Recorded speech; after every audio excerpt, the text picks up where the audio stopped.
Une vue à couper le souffle. Depuis 40 ans, le téléphérique de l'Agrave ouvre à tous l'expérience de la montagne à 3200 mètres.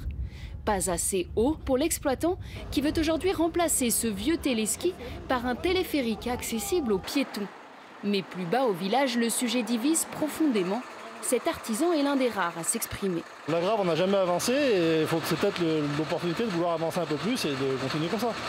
Après, il faut tout pour faire un monde, donc il y en a qui sont contre, d'autres qui sont pour. Mais je pense que pour l'Agrave, on est dans la bonne dynamique, quoi. Un collectif d'habitants pense exactement le contraire. Ils viennent de financer une étude qui met en doute la viabilité économique de l'extension. Nils Martin craint que l'exploitant ait d'autres idées pour rentabiliser cet investissement de 11 millions d'euros. On ne peut que supposer que ce projet, quelque part, est l'arbre qui cache la forêt. C'est soit effectivement on fait une liaison, alors même si elle n'est pas prévue tout de suite, qui dit qu'elle ne sera jamais faite, qui seront nos élus et nos dirigeants dans 10 ou dans 15 ans. Ça, c'est la première chose. La deuxième possibilité aussi, c'est de faire de l'immobilier. Car juste derrière le glacier, ce sont les pistes des Deux Alpes, immense station dans laquelle l'Agrave craint d'être dissoute. Mais pour l'exploitant comme pour les élus, il n'en est pas question.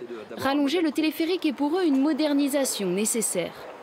L'opération, dans 15 ans, on émettra moins de gestes construction comprise que si on continue à exploiter le téléski en l'état. Donc environnementalement parlant, on va vers du mieux.